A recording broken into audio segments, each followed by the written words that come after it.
dhalinyarada galbeedka gobolka Sanaag oo kuwan ku yeeshay magaalada Ceergaabe ee xarunta gobolka Sanaag ayaa fariin adag u diray xukuumadda Soomaaliya ee ciidamada darajada koowaad ee ku riday eedeysanayaashii didray Allah u naxariistay taliye Cabdirasaaq Yuusuf Maxamuud taliyihii hore ee qaybta booliska ee gobolka Saaxil maanta jawaabtaan bixinayna waxa weeye in aanu ka dhalinyarahan kiiska go'aanka aan qaadanay cidii kiiska ka dibisay aanu jawaab cad siinayno waxa dadku jawaabtaas waa haato kiiska aniga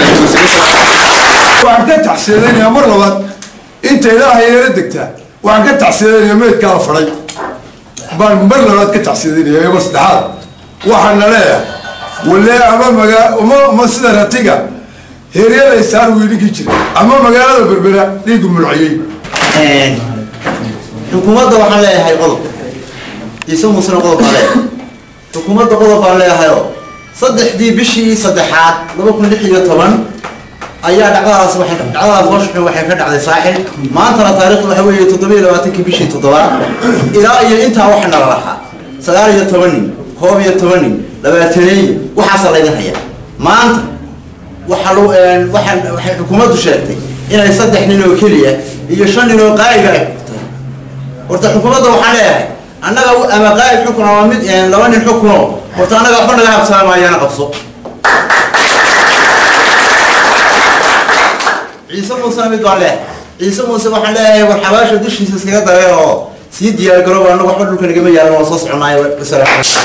معلوم واحد وحنا ملاينا أنت كيس كاس داعي أنت نور اللي يراه هنا نسوي من لكن سمانتا ما أنت كهر خلين بيصير أنت ما أنت قرب قاعد نسا وحنا بيجي ده دولته إن بدنا وسم كني وأنا واحد وحنا نكتب بيصور ده وحنا وناكسنا ونكوين الدولة أنا عبدالرزاق يوسف محمود ولا الكبانة واحد بدن بنسمري صمر كعطوب بطل مع واحد لو ده نقطة ما أنت صمر كم يجلس ورا معضل قريب بعضنا يا دولة بدن بنسمري دولة سومالي لان شعب كذا وأنا سمري ما أنت لكن سما سمري واللي بالله يقطع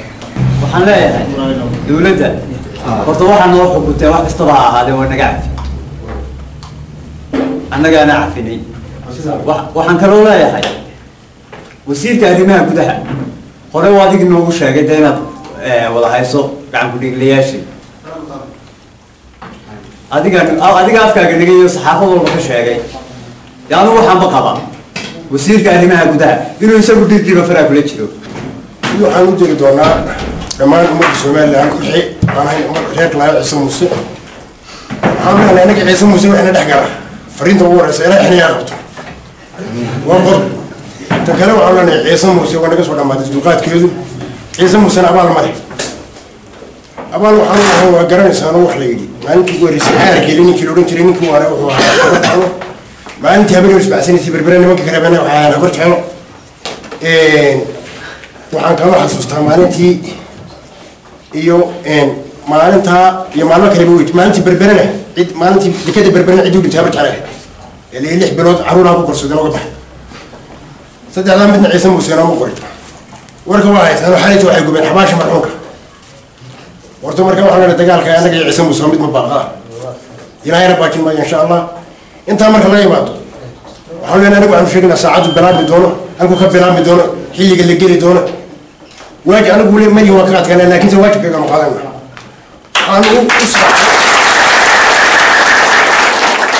حانوس إحنا لما كنا يشان بقول إحنا لما كنا يشان تاب بقول ما نتعدي ما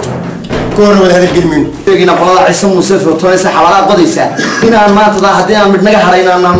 فرق الله كفاين ما قرأت حكومة دون بدل بكون على سنتنا هذا الديسان نسكنه سنة باي والبدي يبرئ بواننا هنا ما قرأت ودمرنا الله ما إنه قوارد تستمر ما إنه فتونا سماي ما إنه بل عيسى موسى تروح كي كليه ما بدل كليه ما كي كليه